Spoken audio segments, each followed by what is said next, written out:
Hello दोस्तों, आप सभी का आपके अपने channel door step education point पर हार्दिक स्वागत है। उम्मीद है आप सभी लोग बहुत ही अच्छे होंगे। अगर आपने हमारे इस चैनल को सब्सक्राइब नहीं किया है तो आप इसको सब्सक्राइब कर लें। आने वाले वीडियोस को मिस ना करने के लिए बेल आइकन भी प्रेस कर लें। अगर दोस्तों आपको लगता है कि ये वीडियो हेल्पफुल है तो आप इसको लाइक भी जरूर से कर लें और अपने दोस्तों के साथ भी जरूर से शेयर कर लें। तो ये हमारी आज की 18th वीडियो है, मतलब ये कि 18वीं वीडियो है किसकी, चाइल्ड डेवलपमेंट एंड पेडागोजी की। तो इसमें हम कुछ बहुत ही इंपॉर्टेंट क्वेश्चन डिस्कस करेंगे, बहुत ही हम उनके यहाँ पर एग्जाम्पल्स लेकर जो भी हमारा कंसेप्ट होगा सभी को क्लियर करते हुए चलेंगे। तो आपने हमारे साथ बनाए रखना है और हम यहाँ पर पूरे जोश के साथ सभी क्वेश्चन हैं उनको हम यहाँ पर समझते हुए चलेंगे। तो चलिए शुरू करते हैं आज के हमारे फर्स्ट क्वेश्चन से। तो आपने क्या करना है, इस सेशन के एंड होने के बाद आपके यहाँ पर कितने मार्क्स आए हैं वो भी आपने कमेंट करना है। जैसे कि मैं आपके कमेंट रोज पढ़ता ही हूँ, तो आप धीरे धीरे आप में इंप्रूवमेंट भी आती जा रही है।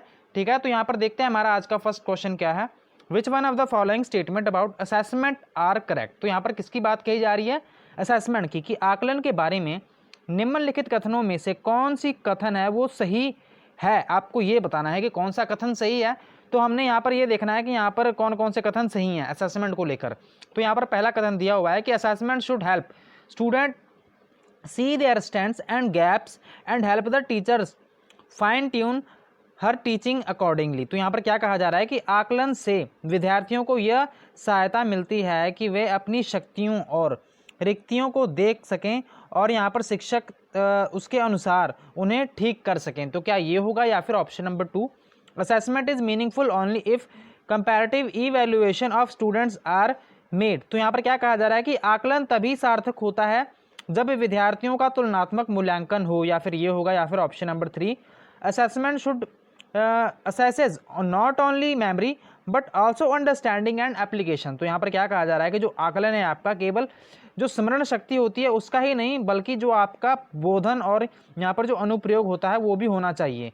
यहाँ पर ऑप्शन नंबर डी क्या लिखा हुआ है कि assessment can not be purposeful if it does not induce fear and anxiety. तो यहाँ पर क्या कहा जा रहा है कि आकलन तब तक उद्देश्यपूर्ण नहीं हो सकता जब तक आप उसके भय और चिंता का संचार ना हो। तो क्या ये होगा। तो दोस्तों हम यहाँ पर ना एलिमिनेट मेथड से चलते हैं। तो यहाँ पर सबसे पहले देखते हैं कि कौन सा यहाँ पर ऑप्शन गलत हो सकता है। तो अगर हम यहाँ पर ऑप्शन नंबर ए की बात करें तो आपको लगता है ये गलत हो सकता है। यहाँ पर क्या कहा जा रहा है ऑप्शन नंबर ए में कि जो असेसमेंट होगी ये क्या करेगी, बच्चों की हेल्प करेगी। किस चीज़ में हेल्प करेगी, कि जो भी यहाँ पर बच्चे होंगे उनमें कितनी यहाँ पर उनके कौन से सब्जेक्ट में स्ट्रेंथ है और यहाँ पर कितने गैप्स हैं। गैप्स का मतलब ये कि वो कौन सी स्टडी में या फिर कौन से सब्जेक्ट में वीक हैं, तो उस गैप को फिल किया जा सके, उसकी एक्स्ट्रा क्लासेस लगाई जा सकती है ना। तो ये तो यहाँ पर बिल्कुल हमें सही लग रहा है, ठीक है ना। तो ये हमें पक्का पता है कि जो ऑप्शन नंबर ए है वो सही है। अब हम यहाँ पर ऑप्शंस में देख लेंगे कि यहाँ पर ए ऑप्शन कौन कौन से में है। तो यहाँ पर हमने देखा कि आपका जो ऑप्शन नंबर 2 है, ठीक है ना, ये यहाँ पर भी है और यहाँ पर ऑप्शन नंबर 4 में भी जो आपका है वो आपको यहाँ पर देखने को मिल रहा है, ठीक है ना। तो यहाँ पर ये दो ऑप्शन हमें लग रहा है कि ये दोनों सही हैं, ठीक है। तो यहाँ पर हम देख पा रहे हैं कि एक में तो लिखा है ए और बी, एक में लिखा है ए और सी, मतलब ये कि बी सी तो गलत हो गए। जो आपका बी गलत है ये हो गया, और जो आपका सी है ये भी आपका कह सकते हैं कि यहाँ पर सी लिखा हुआ है ना, देखिए यहाँ पर सी नहीं, सॉरी, यहाँ पर जो आपका ए है वो तो हमने यहाँ पर एलिमिनेट कर दिया। यहाँ पर अब हम देखते हैं ए बी और यहाँ पर ए सी। तो अब इनमें से ही कोई आंसर होगा, ए बी या फिर ए सी। तो यहाँ पर आप देख सकते हैं कि जो बी में क्या बात बताई जा रही है कि जो आपका ऑप्शन है, ठीक है ना, यहाँ पर कहा जा रहा है कि meaningful only if comparative evaluation of students are made, कि आकलन तभी सार्थक होता है जब विद्यार्थियों का तुलनात्मक मूल्यांकन हो। तो यहाँ पर बी तो लिखा हुआ था ना, तो जो आपका सेकंड है वो भी गलत हो जाएगा, सेकंड भी गलत है, फर्स्ट भी गलत हो जाएगा, और यहाँ पर जो थर्ड है वो भी गलत हो जाएगा। और यहाँ पर जो आपका ऑप्शन नंबर 4 है वो बिल्कुल सही होगा। मैंने पहले ध्यान नहीं दिया था कि आपका जो ऑप्शन नंबर बी है उसमें भी ए और बी यहाँ पर देखने को मिलता है। तो आपको ये तो पता लग गया कि जो आपका ऑप्शन नंबर बी है वो गलत है, ठीक है ना।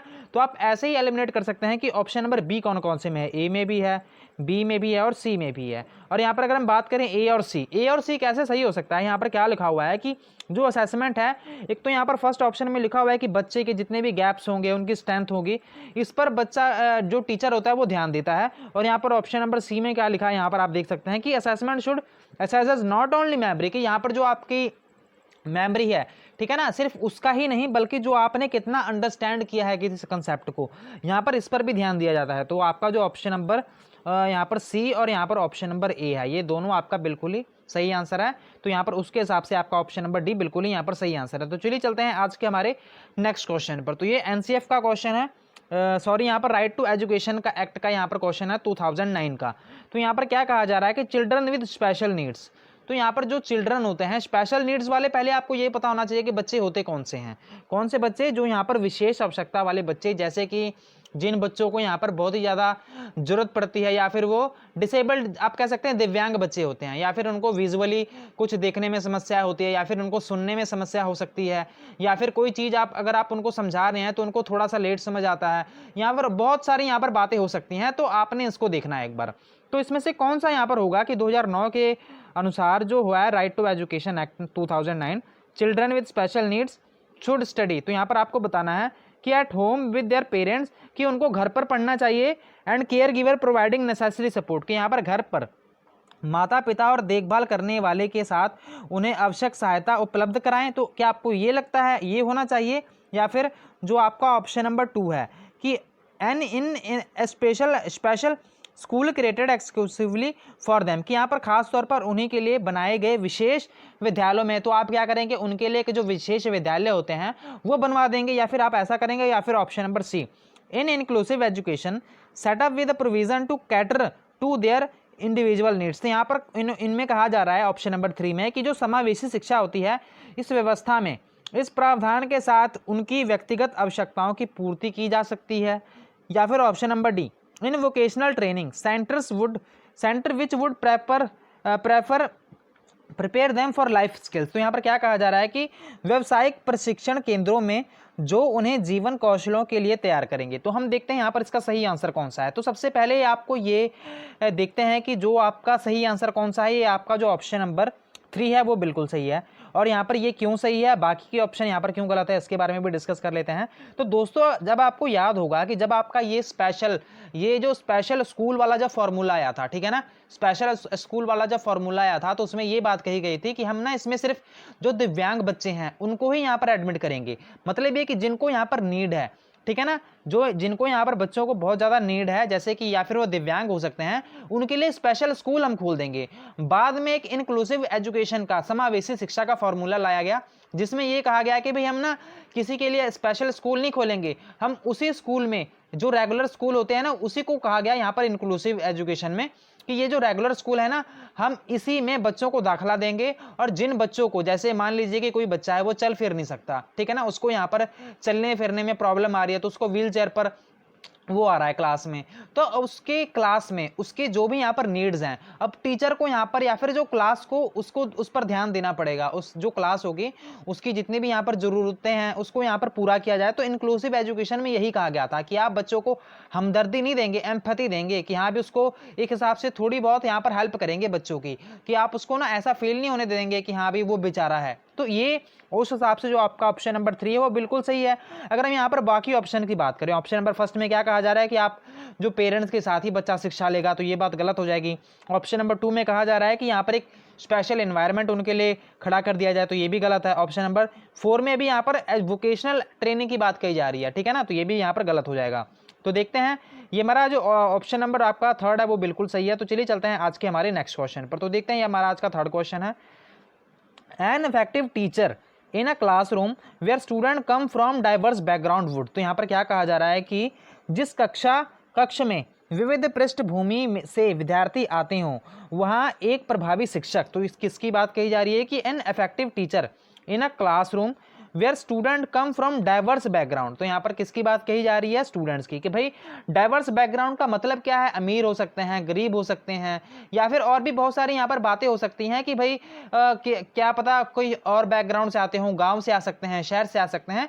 तो यहाँ पर यही बात कही जा रही है कि जो यहाँ पर बच्चे हैं वो आपकी क्लास में ना डाइवर्स बैकग्राउंड से आते हैं। तो अब आपको क्या करना चाहिए, यहाँ पर जो टीचर होगा, अब मैं आपसे ही पूछूंगा कि आपको अब क्या करना चाहिए। अब आपने ऑप्शन पढ़ना है, इसका सही जवाब देना है कि यहाँ पर क्या लिखा हुआ है कि push student from deprived background to work hard to that they can match up with their peers. यहाँ पर क्या कहा जा रहा है कि जो भी वंचित पृष्ठभूमि से विद्यार्थी हैं उनको कठिन परिश्रम करने की आवश्यकता है। मतलब आप उसको कहेंगे कि भाई आप हार्ड वर्क करिए ताकि आप बाकी साथियों के साथ उनके बराबर पहुंच सके। तो आप ये करेंगे, या फिर ऑप्शन नंबर 2 है यहाँ पर क्या कहा जा रहा है कि focus on their cultural knowledge, कोई जो भी उनकी कल्चरल नॉलेज है, कोई जरूरी थोड़ी है कि जो बच्चा है रूरल एरिया से या फिर क्या पता कबीले वाले एरिया से आया हो, या फिर कोई भी यहाँ पर बात हो सकती है। तो यहाँ पर ये कहा जा रहा है कि जो बच्चा है उसकी जितनी भी कल्चरल नॉलेज है आप उस पर ध्यान देंगे, और यहाँ पर जो इंडिविजुअल डिफरेंसेस है, ठीक है ना, आप उस पर भी ध्यान देंगे, ठीक है ना, कि यहाँ पर बच्चों में जो इंडिविजुअल डिफरेंस पाया जाता है आप उस पर ध्यान देंगे कि समूह में जो भी व्यक्तित्व भिन्नता को बताने के लिए, ठीक है, आप उनकी सांस्कृतिक जानकारी पर ध्यान देंगे। तो आप क्या ये होगा, या फिर option number 3 ignore cultural knowledge, कि आप जितनी भी उनकी कल्चरल नॉलेज है उस सभी को इग्नोर कर देंगे, और यहाँ पर जितने भी बच्चे हैं treat all the student in a uniform manner, कि सभी को आप ना एक ही तरीकों से आप उनको क्या करेंगे, आप हैंडल करेंगे। तो ये भेड़ चाल वाली बात नहीं होगी कि आप सभी को यहाँ पर एक ही डंडे से सभी को बताएंगे कि हाँ भी आप ऐसे करेंगे, है ना। तो आप अगर आप ऑप्शन नंबर 2 और 3 को देखेंगे तो ये एक दूसरे के ऑपोजिट हैं, ठीक है ना। अगर हम यहाँ पर बात करें 4th ऑप्शन की, तो यहाँ पर क्या लिखा हुआ है कि create group for student with those from the same economic background put together. तो यहाँ पर कहा जा रहा है कि आपने ना ग्रुप बना देना है। ग्रुप बनाने के बाद आप क्या करेंगे कि जो भी यहाँ पर आपको स्टूडेंट देखने को मिलते हैं, तो जिनका भी यहाँ पर सेम इकोनॉमिक बैकग्राउंड देखने को मिलता है, तो आप क्या करेंगे, उन सभी को एक साथ ही क्लास में डाल देंगे। तो क्या आप ये करेंगे, ठीक है ना। तो इसका जो ऑप्शन नंबर 2 है वो बिल्कुल सही होगा। क्यों सही होगा, क्योंकि यहाँ पर अगर आप बच्चे के इंडिविजुअल डिफरेंस पर अगर ध्यान देंगे, उनकी जो भी कल्चरल नॉलेज है, तो आप जो भी प्लान बनाएंगे ना पेडागोजी के, या फिर जो भी आपके लेसन प्लान है या फिर टीचिंग स्ट्रेटजी के प्लान है, वो बहुत ही इफेक्टिव वे में आप बना सकते हैं, और बच्चे का जो भी टीचिंग लर्निंग प्रोसेस है आप उसको इफेक्टिव वे में आप उसको इम्प्लीमेंट कर सकते हैं। तो इसका जो ऑप्शन नंबर 2 है वो यहाँ पर आपका बिल्कुल ही राइट आंसर है। तो चलिए चलते हैं आज के हमारे नेक्स्ट क्वेश्चन पर। तो देखते हैं क्वेश्चन नंबर हमारा 4th क्वेश्चन। तो देखते हैं, ये हमारा थोड़ा सा लॉन्ग क्वेश्चन है, यहाँ पर शायद आपको थोड़ा बहुत देखने में भी समस्या आ रही होगी, तो कोई बात नहीं, मैं आपको एक बार पढ़ के तो जरूर से बता दूंगा। यहाँ पर एक मैच द फॉलोइंग वाला क्वेश्चन है, तो यहाँ पर कुछ प्रिंसिपल्स बताए हुए हैं, कुछ इनके डिस्क्रिप्शन बताए हुए हैं। तो मैं आपको पहले हिंदी में पढ़ूंगा, पहले इंग्लिश में पढ़ूंगा, फिर हिंदी में पढ़ूंगा। फिर देखते हैं, एक तो है प्रॉक्सी मॉडिस्टल डेवलपमेंट होती है ना, एक प्रॉक्सी मॉडिस्टल हमने एक ट्रेंड काफी बार हमने डिस्कस कर लिया हुआ है, और यहाँ पर एक सेफलोकॉर्डल ट्रेंड है, एक यहाँ पर इंटर इंडिविजुअल डिफरेंसेस है, और यहाँ पर एक इंट्रा इंडिविजुअल डिफरेंसेस है। हिंदी में एक बार देख लेते हैं कि एक समीक जो आपका लिखा हुआ है कि दूराभिमुख दिशा या फिर सिर पर पदाभिमुख दिशा या फिर अंतर व्यक्तित्व भिन्नताएं या फिर अंतरा व्यक्तित्व भिन्नताएं। तो आपको ये बताना है कि इनमें से जो इनका डिस्क्रिप्शन है वो कौन सा सही होगा। फर्स्ट में लिखा हुआ है कि different children develop at different rates. Option number 2 में लिखा हुआ है head to toe sequence. In a third option में लिखा है in a single child development can vary from one domain to development to the other. और option number 4 में लिखा है from the centre body to outward. Option number 4 में लिखा हुआ है progression from simple to complex. अब हिंदी में देख लेते हैं कि विभिन्न बच्चों भिन्न भिन्न पर क्या करते हैं, वो बढ़ते हैं। ऑप्शन नंबर यहाँ पर 2 में लिखा हुआ है सिर से पैर की क्रम। ऑप्शन नंबर 3 में लिखा हुआ है किसी अकेले बच्चे में विकास की दर विकास के एक क्षेत्र की अपेक्षा दूसरे से भिन्न हो सकती है, या फिर ऑप्शन नंबर 4 शरीर के केंद्र से बाहर की ओर। तो क्या ये होगा, या फिर सरल से जटिल की ओर। तो हम यहाँ पर देखते हैं, तो दोस्तों अगर हम यहाँ पर बात करें प्रॉक्सी मॉडिस्टल डेवलपमेंट की या फिर प्रॉक्सी मॉडिस्टल डेवलपमेंट की, तो यहाँ पर आपने देखा होगा कि जो आपका सेंटर टू पेरिफेरी, ठीक है ना, मतलब कि जो आपका सेंटर होता है, सेंटर से पेरिफेरी की तरफ जो आपका विकास होता है वो होता है। जैसे मान लीजिए कि जो पहले बच्चा होता है वो जब उसका डेवलपमेंट होना शुरू होता है तो वो पहले क्या करता है, सबसे पहले उसका आर्म्स पर कंट्रोल आता है, फिर हैंड पर आता है, और बाद में वो फिंगर पर आता है। समझ रहे हैं कि नहीं समझ रहे हैं आप, ठीक है ना। तो धीरे धीरे आप देख पा रहे हैं ना कि सेंटर से वो पेरिफेरी की तरफ वो क्या करता है, उसका जो डेवलपमेंट है वो देखने को मिलता है। तो ये आपने फर्स्ट ऑप्शन तो देख लिया कि फर्स्ट ऑप्शन में ये लिखा हुआ है, और फर्स्ट ऑप्शन मैच किसके साथ कर रहा है, एक अगर आप देखेंगे तो यहाँ पर क्या लिखा हुआ है कि from the centre of body toward यहाँ पर आउटवर्ड। तो फर्स्ट का यहाँ पर आप देख पा रहे होंगे कि 4th ऑप्शन यहाँ पर आपको देखने को मिल रहा है, ठीक है ना, फर्स्ट का 4th है। अगर हम यहाँ पर बात करें सेफलोकॉर्डल ट्रेंड की, सेफलोकॉर्डल ट्रेंड में क्या होता है, तो आपने सी से याद कर लेना है, ठीक है ना। सी से आप क्या याद कर लेंगे कि सिर से पैर, सेफलोकॉर्डल मतलब सिर से पैर। सी से आप याद कर लेना है सिर से पैर, मतलब कि सी से सिर, हेड टू टो। सिर क्या होता है, हेड टू टो। यहाँ पर सेफलोकॉर्डल आप देख पा रहे होंगे, सेफलोकॉर्डल ट्रेंड। तो आप यहाँ पर इसका जो ऑप्शन नंबर है वो 2 में ही दिया हुआ है, ठीक है ना। अगर आप यहाँ पर सी ऑप्शन की बात करें तो यहाँ पर क्या लिखा हुआ है इंटर इंडिविजुअल डिफरेंसेस। तो मैंने आपको यहाँ पर कितने बार ऑलरेडी बता चुका हूँ कि इंटर इंडिविजुअल डिफरेंस क्या होता है। इंटर मतलब कि दो पर्सन के बीच में, ठीक है ना। तो अगर आप यहाँ पर दो पर्सन के बीच की बात करें तो यहाँ पर क्या लिखा हुआ है कि डिफरेंट, जो यहाँ पर children develop at different rates. तो यहाँ पर क्या बताया जा रहा है कि एक तो यहाँ पर ऑप्शन नंबर फर्स्ट आपको देखने को मिल रहा है, ठीक है ना, जो इससे मैच है। और यहाँ पर एक ऑप्शन नंबर आपको दिखाई दे रहा है कि यहाँ पर ना single child the rate of development vary from one domain of development to the other. तो यहाँ पर आपको एक ऑप्शन नंबर फर्स्ट और यहाँ पर ऑप्शन नंबर एक थर्ड जो मैच द कॉलम में दिखाई दे रहा है। तो यहाँ पर जो आपका ऑप्शन नंबर फर्स्ट है, इसमें तो दो पर्सन की बात कही जा रही है कि जो आपको डेवलपमेंट देखने को मिलता है वो अलग अलग रेट्स पर, आपको सभी बच्चों में वो अलग अलग रेट्स पर देखने को मिलता है। और यहाँ पर तीसरे ऑप्शन में कहीं बात कही जा रही है कि आपको एक ही बच्चे में जो आपको रेट है वो आपको कैसे देखने को मिलता है, the rate of development can be very. तो ये आपके अलग अलग डोमेन्स में, जैसे कि एक ही बच्चे का जो उसकी जो आर्ट कैपेबिलिटी है, मतलब कि वो मैथमेटिक्स में वो इंटेलिजेंट हो सकता है, लैंग्वेज में कमजोर हो सकता है। तो ये यही बात कही जा रही है। मतलब ये कि आपने इंट्रा जब आ जाएगा ना वर्ड इंट्रा, जो इंट्रा इंडिविजुअल डिफरेंस में सिर्फ एक बच्चे की ही बात कही जाएगी। अगर इंटर इंडिविजुअल की बात कही जाए तो इसमें समझ लेना है कि दो बच्चों की यहाँ पर बात कही जा रही है। तो यहाँ पर इस हिसाब से जो आपका ऑप्शन नंबर 3 है,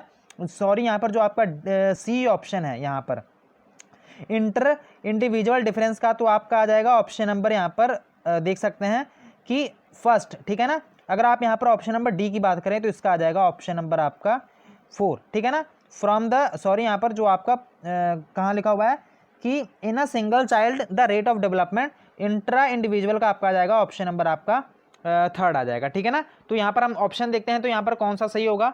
यहाँ पर आपको जो ऑप्शन है ए का देख सकते हैं कि ऑप्शन का जो ऑप्शन नंबर 3 है, यहाँ पर क्या लिखा हुआ है कि ए का सेकंड है, ठीक है ना। और यहाँ पर जो सेकंड है सेफेलोकॉर्डल का हेड टू टो, यहाँ पर इसका 2 देखने को मिल रहा है, ठीक है ना।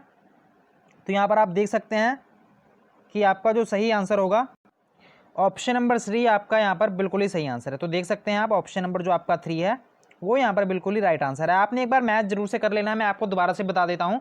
प्रॉक्सी यहाँ पर ऑप्शन कुछ ज़्यादा ही आपको थोड़े से यहाँ पर हमें प्रॉब्लम आ रही है, ठीक है ना। यहाँ पर हमें थोड़ा सा मार्क करने में, मैं आपको ऐसे बता देता हूँ। प्रॉक्सी मॉडिस्टल डेवलपमेंट में क्या होता है कि जो आपका सेंटर से पेरिफेरी की तरफ जो आपका विकास होता है। अगर हम यहाँ पर बात करें सेफेलोकॉर्डल में सिर से पैर मतलब हेड टू टो। अगर हम यहाँ पर बात करें इंट्रा इंडिविजुअल की, इंट्रा इंडिविजुअल में क्या होता है कि जो आपका विकास है वो सिर्फ सिंगल बच्चे में ही देखा जाता है, ठीक है ना। जैसे कि साधु संत होते हैं तो वे अपने आप को यहाँ पर जो उनका डेवलपमेंट हुआ होता है उसको यहाँ पर देखा जाता है। और यहाँ पर अगर हम बात करें इंटर इंडिविजुअल की, इंटर इंडिविजुअल में आप बाकी बच्चों में भी देखते हैं, ठीक है ना। यहाँ पर मोर देन वन चाइल्ड होता है, तो ये यहाँ पर देखा जाता है। तो आपका ऑप्शन नंबर जो 3 है वो बिल्कुल ही राइट आंसर है। तो चलिए चलते हैं आज के हमारे नेक्स्ट क्वेश्चन पर। Which one of the following statement about cognition and emotion is correct. तो यहाँ पर कोग्निशन एंड इमोशन की बात कही जा रही है कि संज्ञान और संवेग के बारे में निम्नलिखित कथनों में से कौन सा कथन यहाँ पर सही है। तो आपको ये बताना है कि cognition and emotions are intertwined and affect each other की जो संज्ञान और संवेग है वो परस्पर जुड़े हैं और एक दूसरे को प्रभावित करते हैं। तो क्या ये होगा, या फिर कोग्निशन एंड इमोशन है are process independent of each other, कि ये दोनों एक दूसरे के इंडिपेंडेंट है, मतलब कि ये दोनों एक दूसरे के स्वतंत्र हैं। क्या ये होगा, या फिर option number 3 cognition affect emotion but emotion do not affect cognition. तो यहाँ पर ये कहा जा रहा है कि जो आपका संज्ञान संवेदों को प्रभावित तो करता है किंतु संवेग, जो आपका संवेग है वो संज्ञान को प्रभावित नहीं करता। तो क्या ये होगा, या फिर option number 4 emotion affect cognition but cognition does not affect emotions, कि यहाँ पर जो संवेग है संज्ञान को प्रभावित करते हैं किंतु संज्ञान संवेगों को प्रभावित नहीं करता। तो जो यहाँ पर नहीं आ रहा है तो ये ऑप्शन आपका गलत हो जाएगा, ठीक है। क्यों होगा हम बात करते हैं। यहाँ पर ऑप्शन नंबर 3 भी गलत है, ऑप्शन नंबर जो आपका सेकंड है वो भी गलत है, और आपका जो ऑप्शन नंबर यहाँ पर फर्स्ट है वो बिल्कुल सही है। यहाँ पर क्या कहा जा रहा है कि जो कोग्निशन और जो आपका इमोशन होता है ना, जो आपका संज्ञान और जो आपका संवेग होता है, ये एक दूसरे के प्रभावित करते हैं, ठीक है ना। आपने ये याद कर लेना है कि इंटरवाइंड होते हैं ये एक दूसरे के, जो आपका कोग्निटिव है या फिर कोग्निशन और जो आपका इमोशंस होते हैं ये इंटरवाइंड होते हैं, ठीक है ना। तो ये आपका ऑप्शन नंबर फर्स्ट बिल्कुल ही राइट आंसर है। तो आपने इसको अच्छे ढंग से समझ लेना है। तो चलिए चलते हैं आज के हमारे 6th क्वेश्चन पर। इन एन इंक्लूसिव क्लासरूम, तो फिर से इंक्लूसिव क्लासरूम का यहाँ पर क्वेश्चन आ गया। तो यहाँ पर क्या कहा जा रहा है कि with diverse learner cooperative learning and Pir tutoring, क्या कहा जा रहा है कि विविध शिक्षार्थियों वाली एक समावेशी कक्षा में सहयोगी अधिगम और जो भी वयस्कों से सीखना। इसका क्या मतलब है, अब देखते हैं, ऑप्शन पढ़ते हैं। Should be used only sometime, तो इसको कभी कभार ही यूज़ करना चाहिए।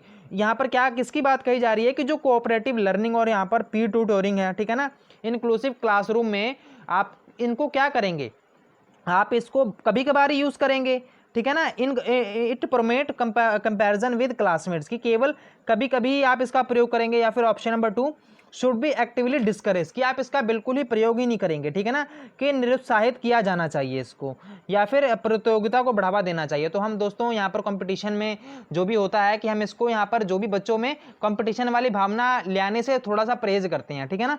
या फिर ऑप्शन नंबर 3 होगा कि शुड बी एक्टिवली प्रमोटेड, कि हमें ना यहाँ पर जो भी आपकी कोऑपरेटिव लर्निंग है, यहाँ पर जो भी पीयर ट्यूटोरिंग है, आप इसको प्रमोट करने की यहाँ पर बात कहेंगे। तो ये हमें थोड़ा सा आंसर सही लग रहा है। अगर हम यहाँ पर ऑप्शन नंबर डी की बात करें तो यहाँ पर क्या कहा जा रहा है कि should not be practised and student should be segregated based on their abilities, कि यहाँ पर केंद्रित नहीं किया जाना चाहिए और विद्यार्थियों की क्षमताओं के अनुसार अलग अलग यहाँ पर किया जाना चाहिए। तो आपको ये बताना है। तो आपका ऑप्शन नंबर यहाँ पर जो फर्स्ट सेकंड तो यहाँ पर गलत हो जाएगा, फोर्थ भी गलत हो जाएगा। तो आपका ऑप्शन नंबर यहाँ पर जो 3 है वो ही यहाँ पर सही होगा, क्योंकि यहाँ पर इसी में ही पॉजिटिव बात कही जा रही है, इसमें यही बात कही जा रही है कि आप इसको प्रमोट करेंगे। और बाकी के जो ऑप्शंस हैं यहाँ पर, या फिर वो डिस्करेज की बात कर रहे हैं, या फिर वो कह रहे हैं कि भाई हम बच्चों को अलग अलग बैठा देंगे, या फिर वो कह रहे हैं कि भाई हमें ना ये काम करना ही नहीं चाहिए, ठीक है ना। तो यहाँ पर इसकी बात कही जा रही है। तो इसलिए जो आपका ऑप्शन नंबर 3 है वो यहाँ पर बिल्कुल ही राइट आंसर है। तो चलिए चलते हैं आज के हमारे 7th क्वेश्चन पर। A teacher can address diversity in her classroom by, ठीक है ना। तो डाइवर्सिटी क्या होती है कि जो विविधता होती है, विविधता वैसे होती क्या है, जैसे कि कोई भाषा यहाँ पर अलग कोई बच्चा यहाँ पर अलग भाषा बोलता है, वो किसी और गांव से हो सकता है, किसी और शहर से हो सकता है, कोई अमीर हो सकता है, कोई गरीब हो सकता है, कोई किसी और कास्ट का हो सकता है, उसका पहरावा अलग हो सकता है, उसका खान पीन अलग हो सकता है, उसके जो राज्य में या फिर उसके इलाके में जो डांस किया जाता है वो अलग हो सकता है, उसकी बोली अलग हो सकती है। तो यहाँ पर ये मैंने बस आपको ये बताना था कि डाइवर्सिटी होती क्या है। तो यहाँ पर अगर आप टीचर को एड्रेस करनी है डाइवर्सिटी, तो वो क्या करना चाहिए उसको क्लास में, कि एक्सेप्टिंग एंड वैल्यूइंग डिफरेंसेस, कि यहाँ पर जो भी टीचर है उसको यहाँ पर जो भी वैल्यू डिफरेंसेस है उसको यहाँ पर एक्सेप्ट कर लेना चाहिए, या फिर जो भिन्नताओं को स्वीकार करके उसे महत्व देकर करना चाहिए। या फिर ऑप्शन नंबर 2 कि using socio culture background of children as a pedagogic resources, के बच्चों को सामाजिक सांस्कृतिक पृष्ठभूमि का शिक्षा शास्त्रीय संसाधन के रूप में प्रयोग करके। या फिर ऑप्शन नंबर 3 कि एकोमोडेटिंग डिफरेंट लर्निंग स्टाइल्स, की यहाँ पर क्या कहा जा रहा है कि विभिन्न अधिगम शैलियों को समायोजित करके, कि आपको क्या कहा जा रहा है कि लर्निंग जो स्टाइल्स है आप वो अलग अलग आप यूज करिए। या फिर जो आपका ऑप्शन नंबर डी है कि giving standard instruction and setting uniform benchmark for the preference, कि यहाँ पर जो ऑप्शन नंबर डी है या फिर ये होगा। तो आपको यही बताना है कि यहाँ पर आपका कौन सा ऑप्शन होगा वो बिल्कुल सही होगा। तो दोस्तों अगर हम यहाँ पर बात करें कि जो आपका ऑप्शन नंबर यहाँ पर फर्स्ट है वो तो बिल्कुल सही है। क्यों? क्योंकि यहाँ पर क्या कहा जा रहा है कि जो आपका टीचर्स होंगे, ठीक है ना, वो सभी की वैल्यू करेंगे, ठीक है ना। तो ये ऑप्शन नंबर ये ए तो बिल्कुल सही है, ठीक है। अगर हम यहाँ पर ऑप्शन नंबर बी की बात करें तो यहाँ पर क्या कहा जा रहा है कि सोशियो कल्चर जो बैकग्राउंड होगा, ठीक है, बच्चों का, तो यहाँ पर जो भी आपका पेडागोजिक रिसोर्सेज हैं आप उनको यहाँ पर ध्यान में रखेंगे। तो ये भी तो सही हो गया ना, ऑप्शन नंबर 2 भी यहाँ पर सही हो गया।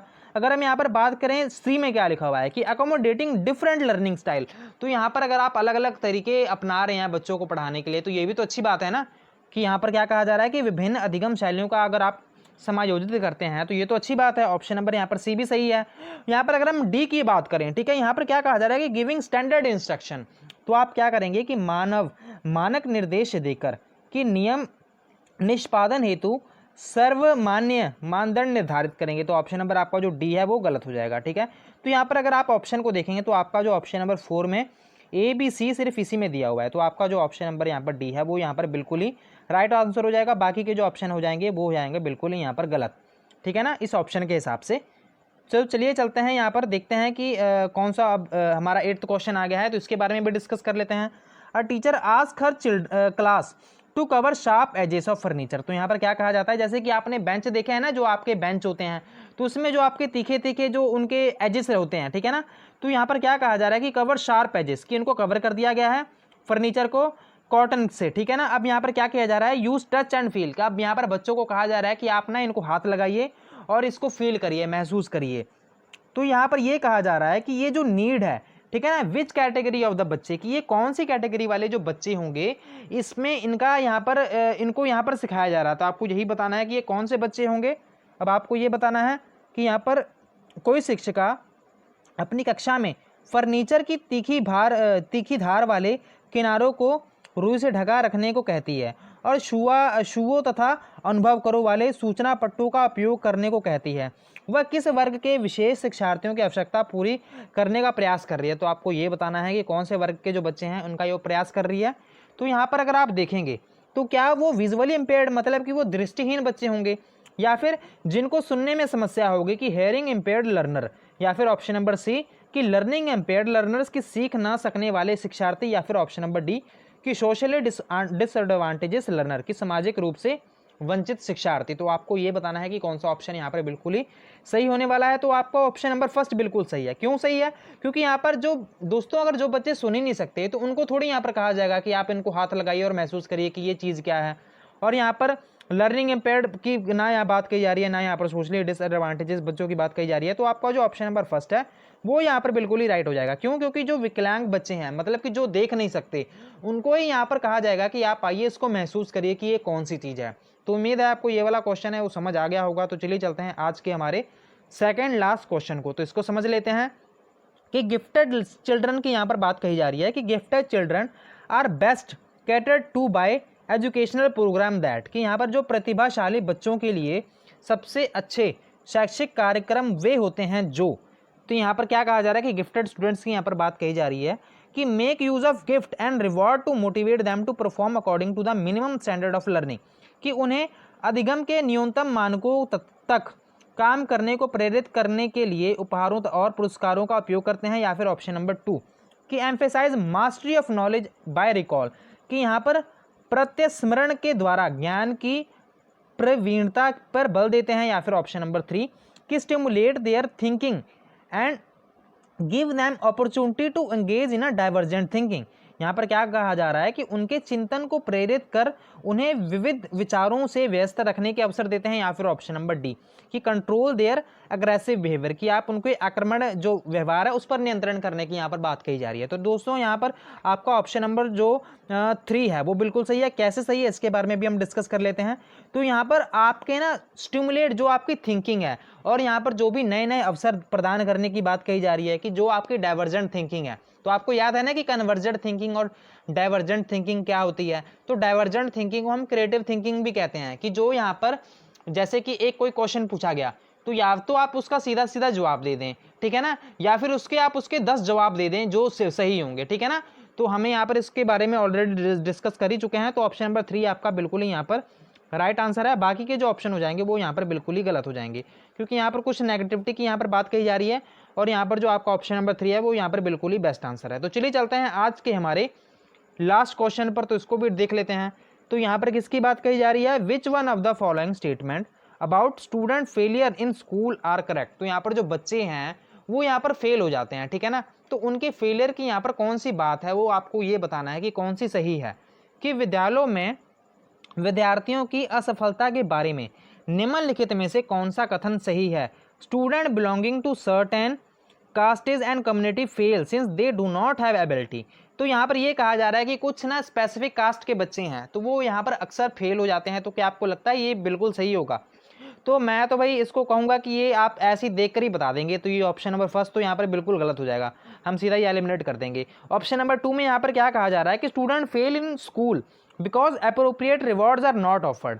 तो यहाँ पर क्या कहा जा रहा है कि जो विद्यार्थी विद्यालयों में असफल होते हैं क्योंकि उन्हें अधिगम के लिए उपयुक्त पुरस्कार नहीं दिए जाते। क्या कहने का मतलब है कि जो बच्चे हैं वो यहाँ पर इसलिए फेल हो जाते हैं क्योंकि आप उनको रिवॉर्ड नहीं देते। तो यहाँ पर जो बच्चा है उसको ट्रॉफी दीजिए आप, ठीक है। तो आपको लगता है कि ऐसा अगर आप करेंगे तो जो बच्चे होंगे वो पास होना शुरू हो जाएंगे? नहीं, बिल्कुल नहीं। ऑप्शन नंबर बी भी आपका सही हो जाएगा। अब हम देखते हैं कि यहाँ पर ऑप्शन नंबर सी होगा या फिर डी होगा।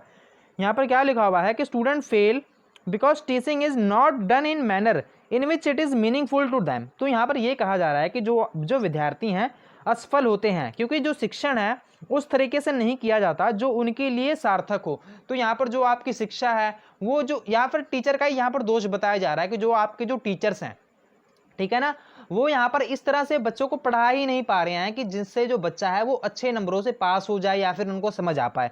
तो ये ऑप्शन तो बिल्कुल सही है। तो दोस्तों अगर आप बच्चों को समझा नहीं पा रहे हैं, मतलब यहाँ पर बच्चों को अगर समझ नहीं आ पा रहा है, बच्चे फेल हो रहे हैं, तो ये आपकी गलती है ना कि आप बच्चों को पढ़ा नहीं पा रहे हैं अच्छे ढंग से। तो ऑप्शन नंबर जो सी है वो तो सही है। अब हम देखते हैं ऑप्शन नंबर डी को, कि student fail because school system does not cater to individual child need and interest. कि यहाँ पर यह कहा जा रहा है कि जो विद्यार्थी है असफल होते हैं क्योंकि जो आपका विद्यालय है, व्यवस्था है, प्रत्येक विद्यार्थी की आवश्यकताओं और अभिरुचियों पर ध्यान नहीं रखती। तो बिल्कुल सही बात है। तो दोस्तों यहाँ पर जो सिस्टम है वो फेल हुआ है। अगर आप बच्चों को पढ़ा नहीं पा रहे, बच्चे फेल हो रहे हैं, तो ये तो स्कूल की ही गलती है ना, कि भाई स्कूल अच्छे ढंग से अपने प्लान्स हैं उनको इम्प्लीमेंट करे, अच्छे ढंग से बच्चों को पढ़ाया जाए, अलग अलग तरीकों से यहाँ पर समझाया जाए, अलग अलग मेथडोलॉजी है जो टीचिंग की उसका इस्तेमाल किया जाए, टीचिंग एड का इस्तेमाल किया जाए। तो ये भी बिल्कुल सही है, ठीक है ना। तो आपका ऑप्शन नंबर सी और डी यहाँ पर किसमें देखने को मिलता है? ऑप्शन नंबर फर्स्ट में। तो आपका ऑप्शन नंबर फर्स्ट यहाँ पर बिल्कुल ही राइट आंसर है।